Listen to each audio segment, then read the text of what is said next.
Hi everyone, my name is Phil and welcome to Phil Does 3D. I'm a multimedia and 3D artist and I stream on Twitch weekdays from 5 PM Pacific time in the US, 12 PM in Australia and 1 AM in the UK.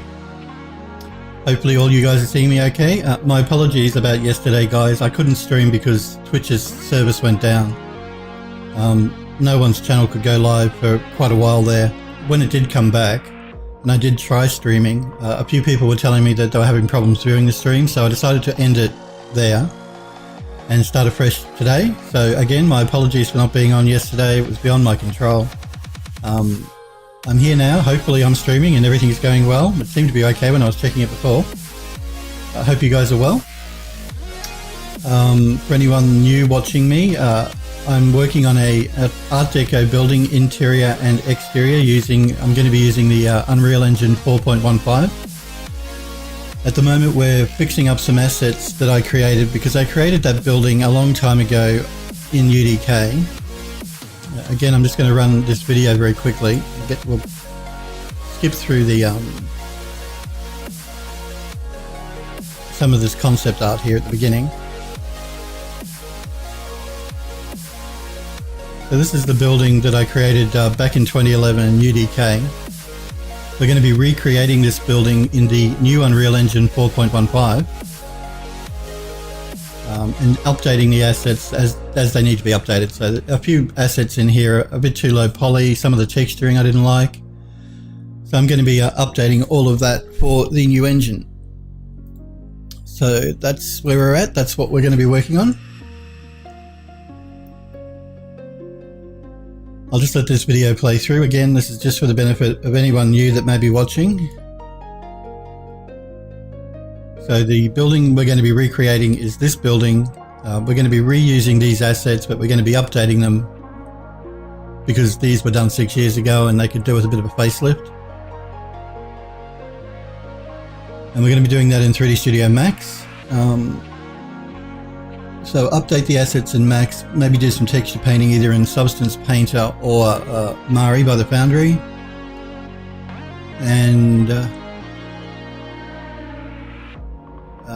recreate the building, as I said, in Unreal 4.15. Okay, let's stop that there and jump into Max. I'm just going to load up the Art Deco building we've been working with.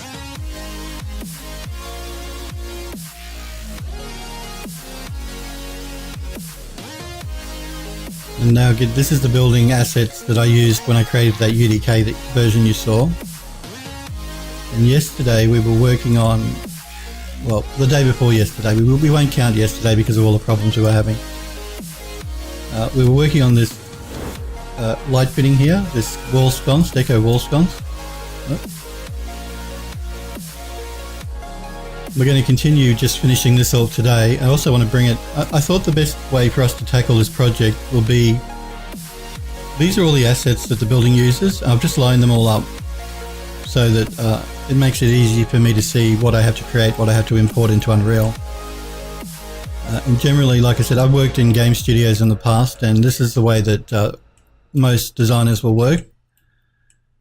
They'll line up all their assets for whatever project they're creating, and then they'll bring them in one by one to the engine when they need them. So we've lined our assets up the same way. And I thought what we'll do is, instead of just updating the assets and then doing an import at the end of everything, that as we worked on each asset and updated it, we'd bring it into the Unreal Engine, and that way by the time we get to the end we should have all of our assets, our small assets in the engine, and then we just have to worry about the large building. Because like I said, there are a few things I want to improve on the building, like the roof. I want to redo the roof.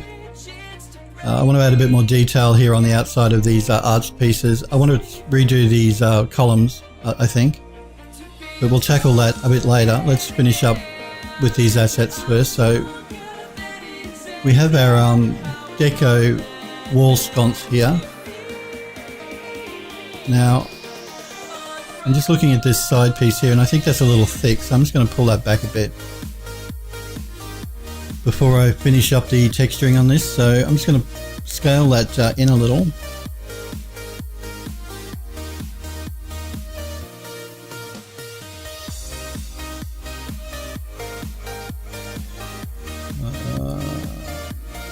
May bring it in a little more. Either that or I may pull these side pieces out a bit more.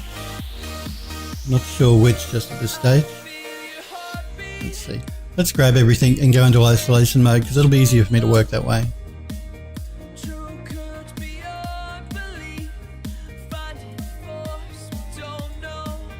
Alright. I think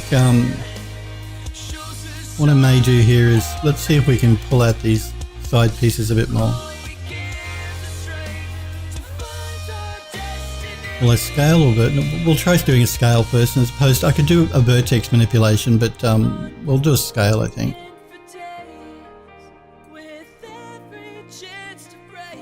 It doesn't need much, just needs a little.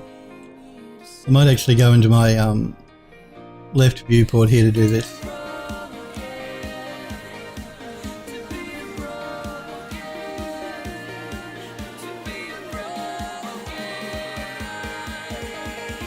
I'm lining it up by the base here because I've got to rotate them slightly again now that I've scaled them up a bit. Make sure my angle snap is turned off.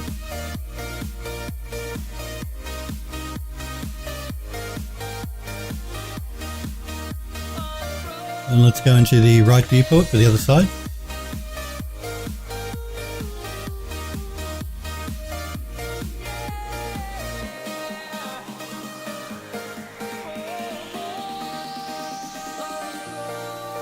See if we can select both of those and move it back.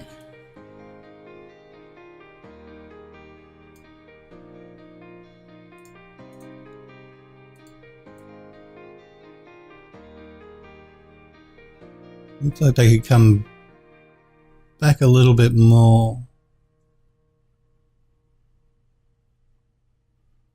As well, actually, what I'm going to do here is you can see that these side pieces don't quite go to the very edge of that base, and it's this base piece here that will attach to the wall. Now, I may not bring them all the way back to that very edge because if this was a real light fitting, that base piece is going to sit against the wall. It's unlikely you'd have these pieces go right up to the edge. Oh, you may. We will. We'll make them a little bigger. So I'm going to jump again into my side viewport here.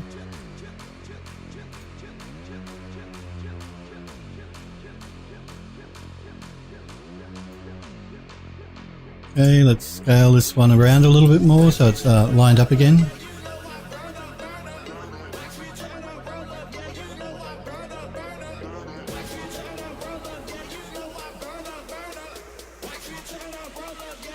Probably go a bit bigger, but we'll see. We'll jump to the left-hand side now.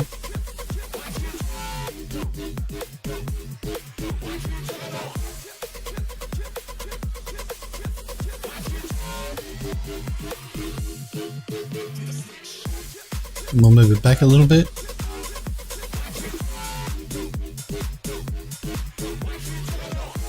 Back into our 3D viewport.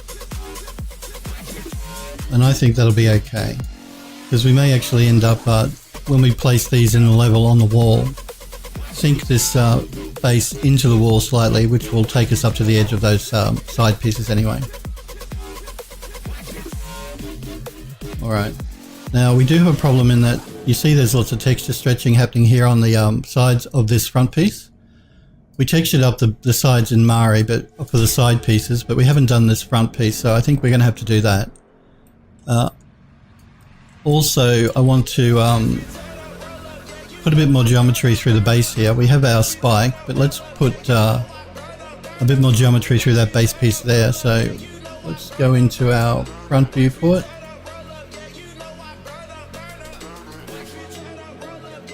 We're just going to grab a box and we're going to position it where that base piece is.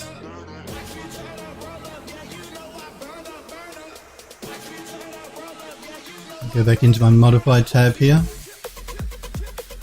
You can see it's not lined up, so let's line it up.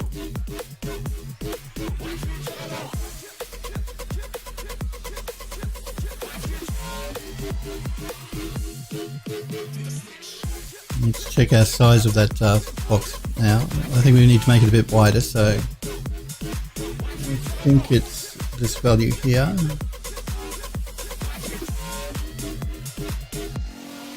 Pull it back a bit again. You see it scales from the middle, so, well, actually it's scaling from the base, so. What we can do here is, we don't really want it to go beyond that edge, so let's move it. Well, it can go beyond the edge slightly because when that attaches to the wall, but the wall is going to cover up part of the geometry, but that's okay.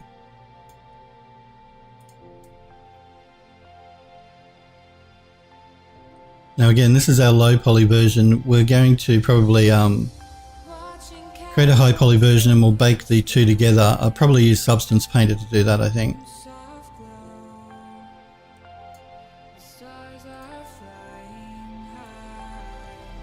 I'll pull that down and just increase the height a little bit more.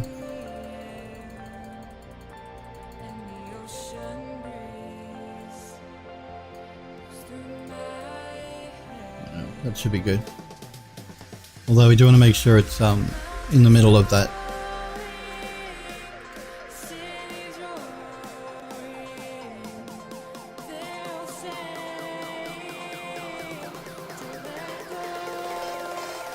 Okay. I'm just going to look at this piece of geometry here. Find out what that is. Okay, that's the front of the actual lamp fitting itself. May just pull that back. So if we go into Edit Poly and just select that vert there. I'm going to pull that in a bit, I think. Right, so you see what that's done to our side panels, so that's not a good way to go.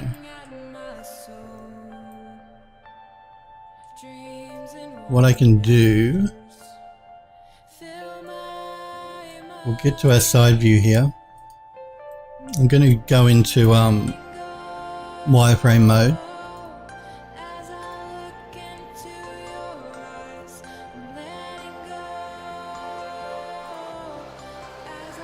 Just going to select that object. I'm just going to do a quick slice through here. This is just inside the geometry of that back plate.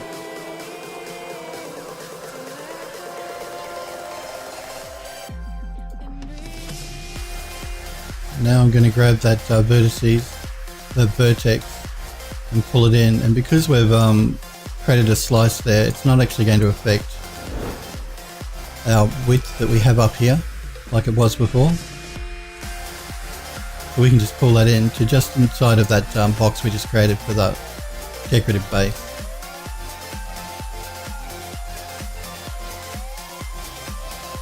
Let's get out of wireframe and go back to shaded. So you see it hasn't affected the width of our front face here, but we've just pulled that piece of the geometry in so it's sitting a bit more flat. We could pull it in a bit more.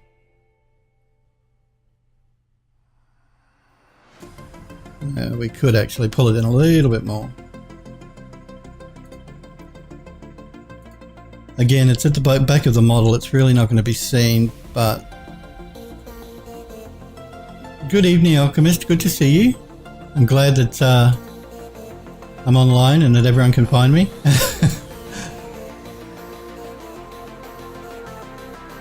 Again, I'm just going to pull them in a bit. I'm going to go back into shaded to make sure that they're actually inside now, and they are. So that should be good.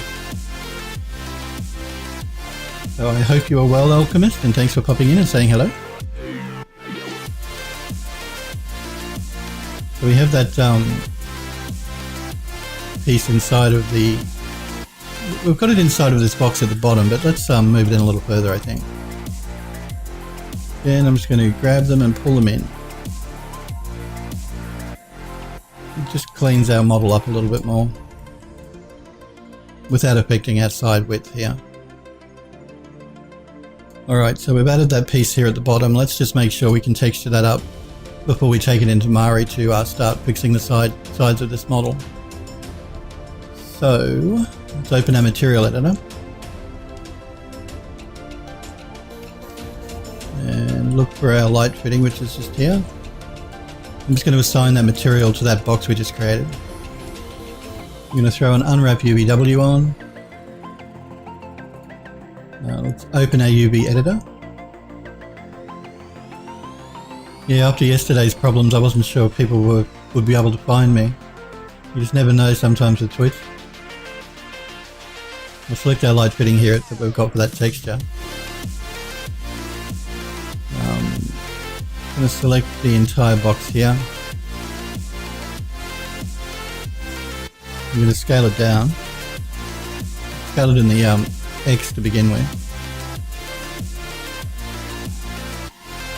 Or is it the Y? I always get them confused. Basically all I'm going to do here is scale this down so it fits probably that texture at the base there, as opposed to this one because of this point that's in the way.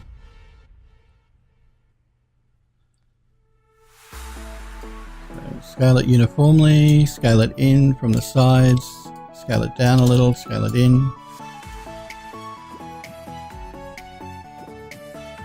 And again, we're using quite like low resolution textures here because this is a game model and I can't really go super high res.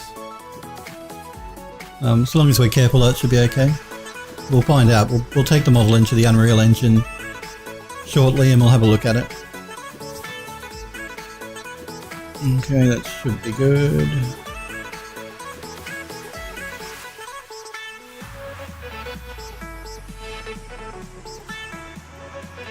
Now, is there anything else I need to add some geometry to before we think about moving to finishing the texturing on this?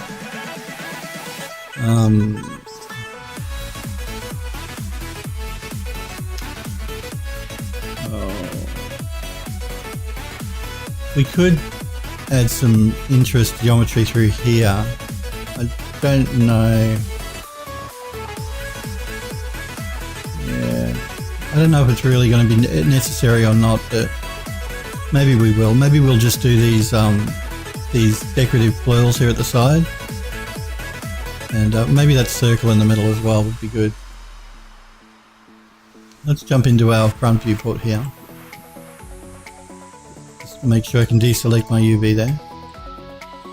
And remember, this is a low poly version. We're going to create a high poly version and then we'll bake the high to low in probably in Substance Painter, I think. So we're just concentrating on getting out the details through here first. I'm going to jump back into my shapes here. Standard primitives, I should say.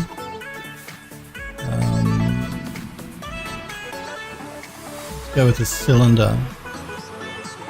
A cylinder. Actually, no, let's go with a tube, I think.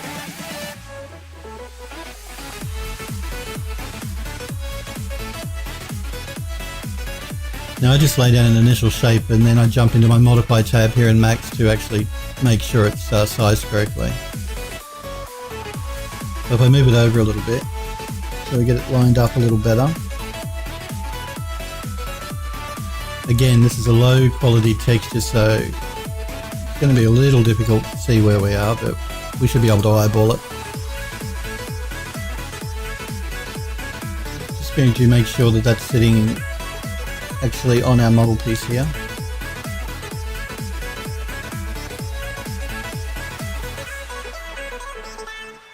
And I have to make sure that the width is high enough to actually intersect that piece of geometry as well.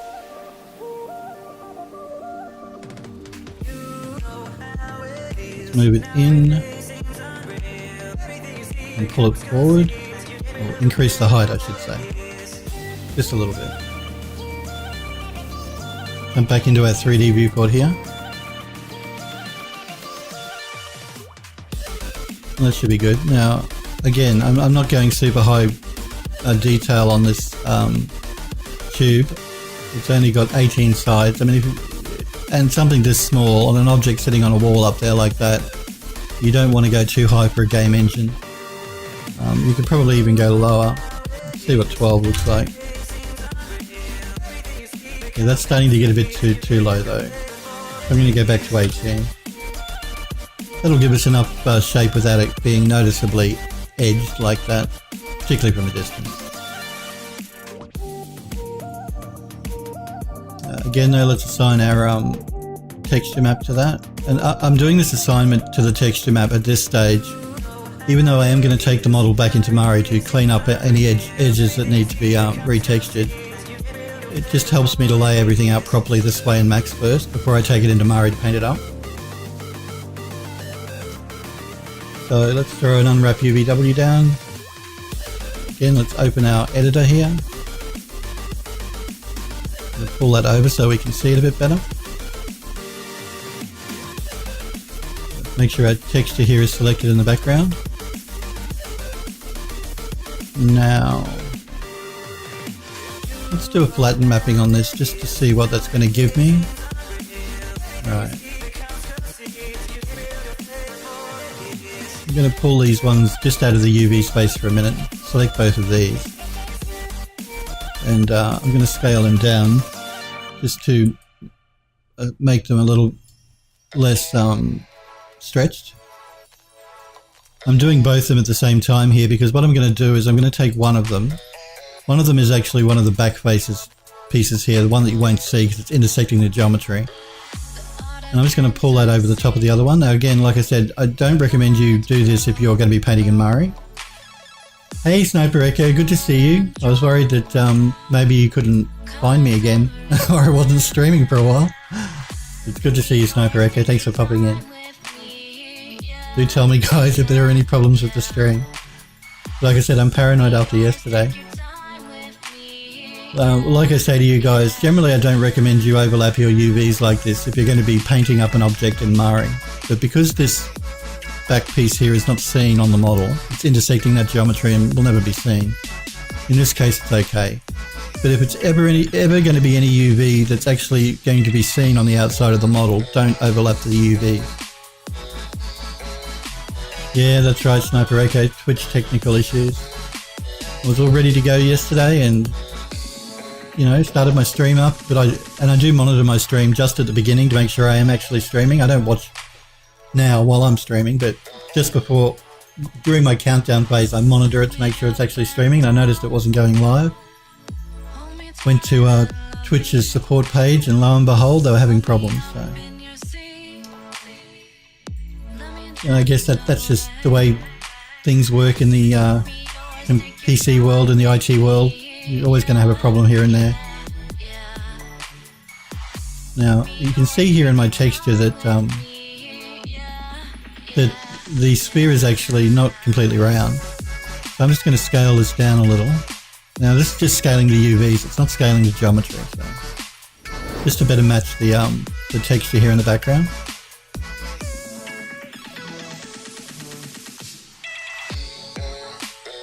I may just scale it down uniformly as well a little.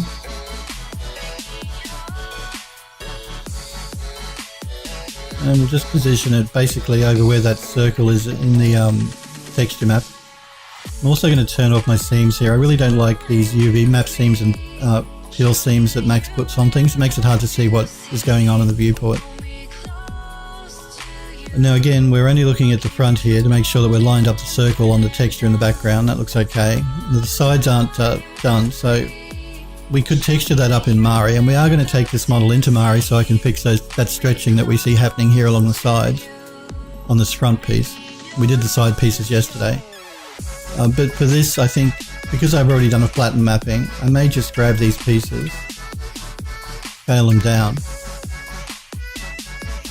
They're very small around the outside of that cylinder, or tube as Max calls it. And we may just move it into one of these side pieces here, and we'll see how that looks.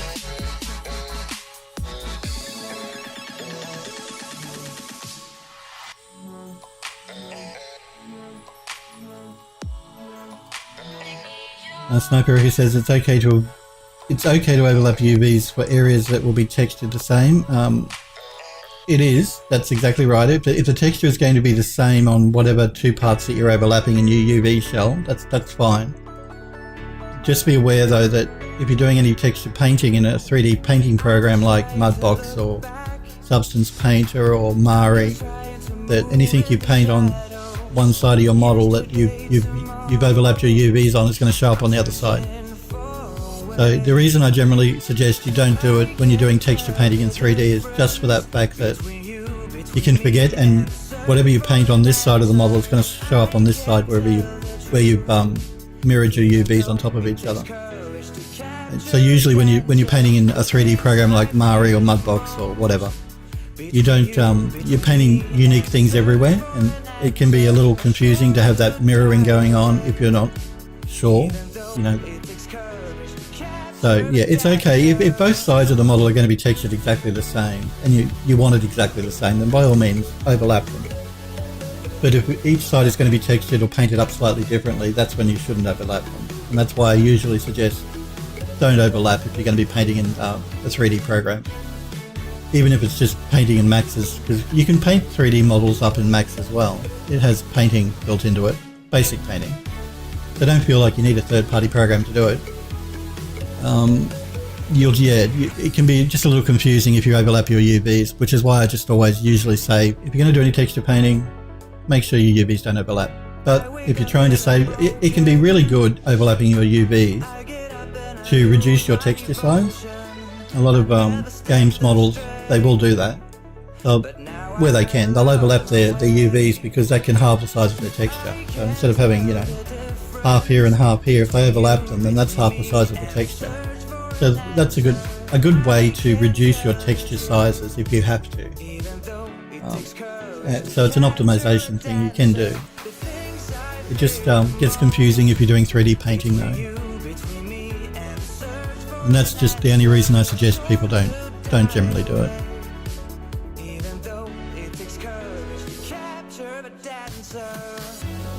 Don't do that. Okay. That might be okay for what we need. Unless I can find a better spot on the texture here that might better match. Again, because this texture is really low resolution, and I don't want to increase the resolution on this object because it's going to be quite a small object sitting on a wall, so you're not really going to see it much closer than maybe that, even in game. Putting a high resolution texture here is going to be wasted really, and again you've really got to be careful with texture sizes when you're doing game models. If I was bringing this into View or into a 3D program like V-Ray to do a render, I'd go nuts, and you know, I like doing everything at least at 4K and then reducing it down if I need to. And you could do that here. You could make a 4K map and then scale it back to 512, say, to bring it into the engine, a game engine. But this is already at, I think it's either 512 or 1024. I'm not completely sure. Might just have a look. But we're going to be re-rendering this out in a minute anyway, so I'm just going to check this here. Not actually going to tell me, but I have a feeling that's really small. It's probably no bigger than 512. I'm actually curious myself now. Again, this was 6 years ago I created these assets, so I don't really remember exactly how big it is. So let's find out. Because I want to know. Where is it?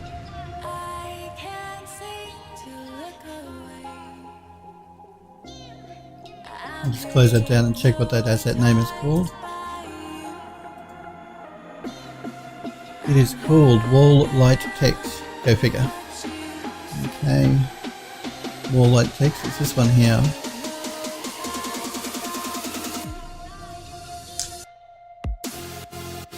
Targa file. You never really get proper information on Targa in Windows.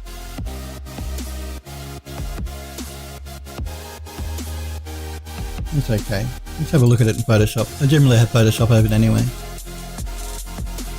At the moment I've got Max open, Mari open, Photoshop open, and Unreal Editor open. Okay.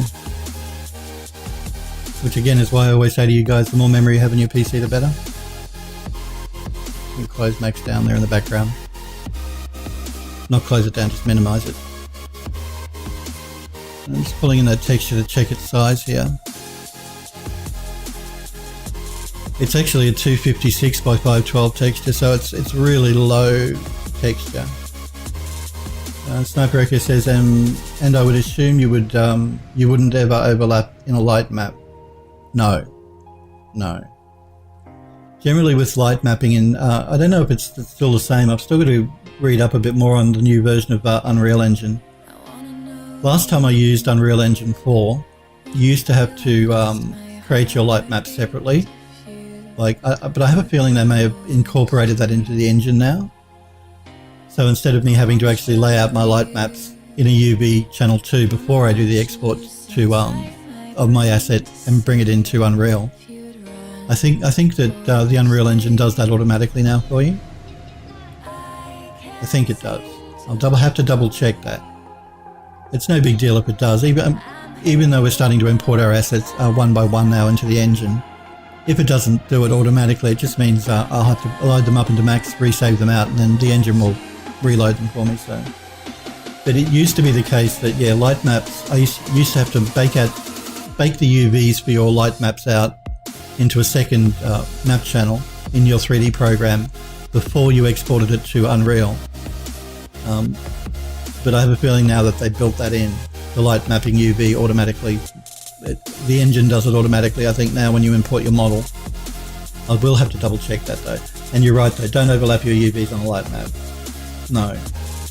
Because each UV piece is going to have to be light mapped. The texture that the light map creates is going to be slightly different depending on where it is in world space. And Sniper Echo says, yes, it does auto-generate the light map now. That's wonderful, because that was one of the most painful things that I used to have to deal with working with the Unreal Engine, or having to bake out my own light maps. And if your light maps overlap, the engine's going to send an error. It'll tell you, it'll say that you've got overlapping UVs. So the light map will be useless. And getting your light maps mapped out properly, separated enough, because when Unreal renders out the light map into a texture, which is what it does that's what a light map is. It's basically rendering out the light hitting the surface and baking that into a texture. When the Unreal Engine was doing that, it slightly overfills the UV island, so it used to go past the edges of your UV. So if your light map wasn't spread out enough and your UVs were too close to each other, it used to complain about overlapping UVs as well.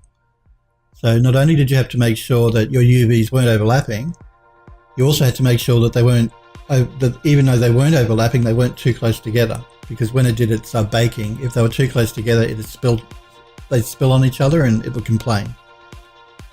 So yeah, but I'm glad to hear that they're actually doing that automatically now, because that really was a major pain, having to do that by hand. I thought they may have changed it. I thought I'd read that they'd changed it to be automatic, and when I imported that air intake, it didn't complain, so I thought they may have changed it. And that's great. Just one more tick for the Unreal Engine. That and the automatic lotting now, that's great too. So yeah, getting back to our texture though, it's a really small texture. It's only 256 wide by 512. Now again, I know a lot of people might think if you're creating a game engine, you have to keep your textures square. That's not the case.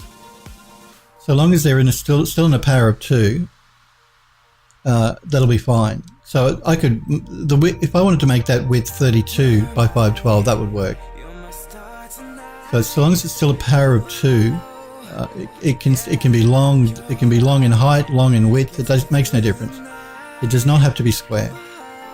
So I know in the early days of games that used to have to be square textures. It wouldn't accept anything but unless both of those values were identical, but not anymore.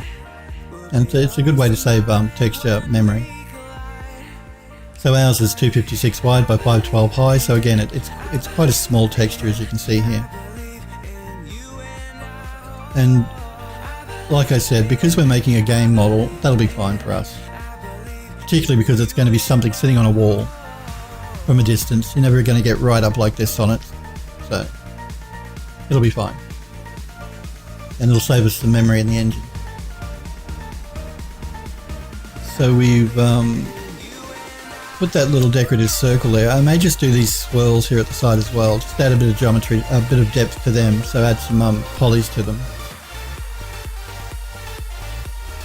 So lets me jump back into my front viewport here. Let's pull back a bit. We're going to do that the same way we did the this decorative inlay here. We're going to use the lines command and just use a line. I'm not familiar with Blender, but I would be surprised if Blender doesn't allow you to do this as well. Most 3D software does now. And using splines is a really, really good way to get fiddly sort of geometry. But instead of trying to extrude polys to make these sort of shapes, doing it with using a spline will save a lot of time. And like I was telling you guys on Monday, for this sort of stuff, splines I always use splines. So let's just create these swirly bits here.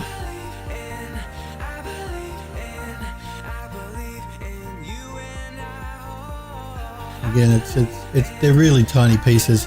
Again, trying to avoid putting too many points down, because the more points you put down, the higher the polygon you're going to create when you extrude it. You know, you're going to need enough to get the shape, but don't go, you know, click, click, click, click, click all the way along. Put down as few as you can possibly put down. Again, because we're creating something that's going into a game, so we want to try and make it as light as possible.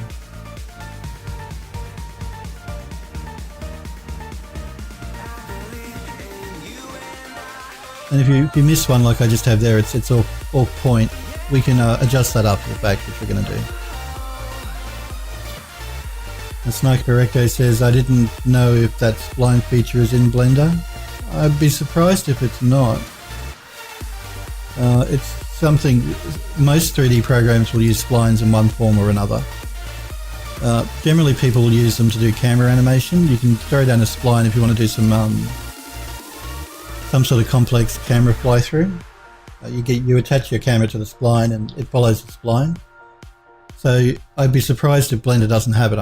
It would surprise me, because it's something that's been used quite a bit in 3D. It'd be disappointing if it doesn't have it, because it is really useful.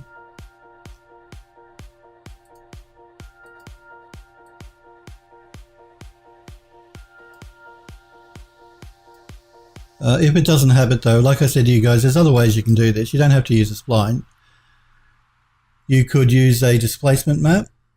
I don't know if Blender has displacement mapping available. Like you can throw it in Max, there's a modifier called displace, and that'll displace any object geometry based on an image map that you give it. Usually you'll give it a grayscale map like an alpha or something, and it will raise up the geometry based on that.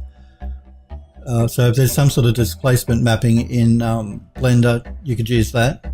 Of course you could use ZBrush, take it into ZBrush and get ZBrush to do an extraction for you that way.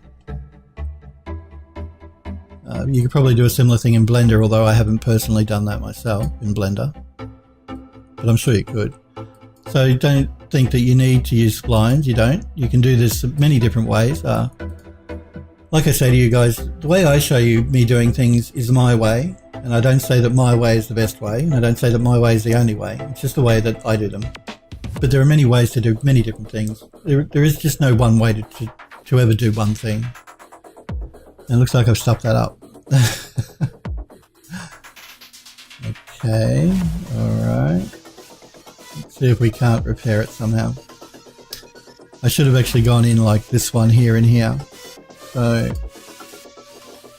I'm going to see if I can't delete some of these.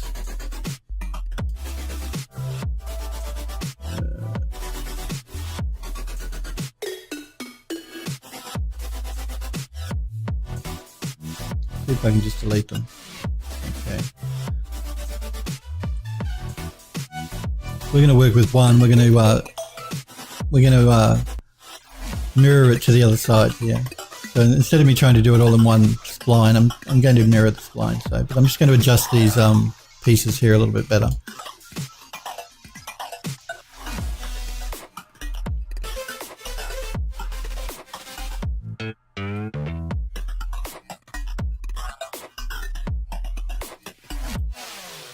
Again, this is a really small piece of geometry sitting on this model that you're not really going to notice up close. So having a low res mesh here or we'll be fine.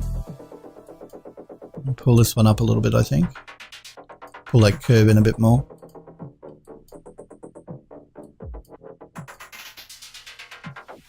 Pull it out a little bit more. Pull you up a little bit more so I can get a bit thinner through here. They're not quite so close together. That should be okay for what we want. I just want to get this piece in here. It's going to be quite simple because it's a really simple piece of geometry. I'm just going to go and create like a diamond shape basically. Going to pull it in a bit there.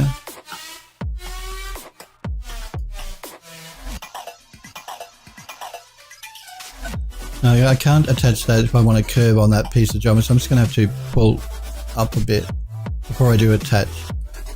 Otherwise I wouldn't have got that curve. Okay, we've got our two pieces here. Let's extrude these so that we can get some depth and geometry happening because it's just a spline at the moment. Again, this is a new session, so Max didn't remember our settings from before, but let's just go to the side view here so I can get a better idea of how thick we want to make this.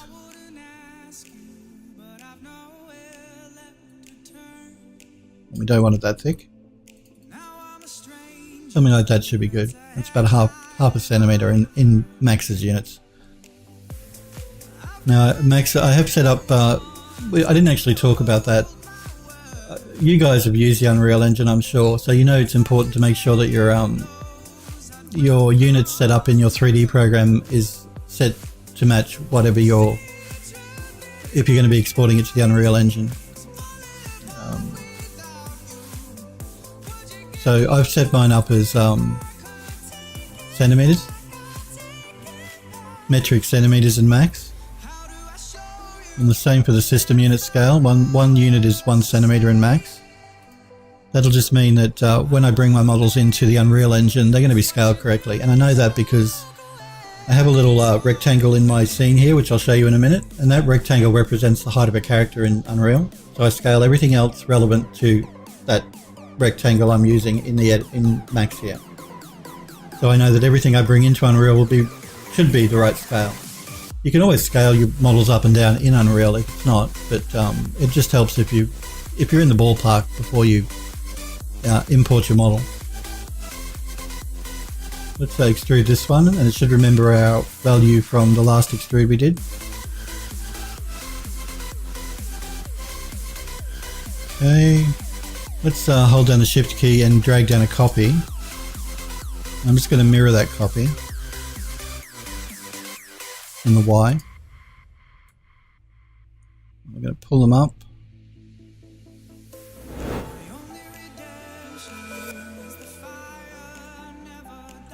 I'm going to throw down I'm going to throw down an edit poly.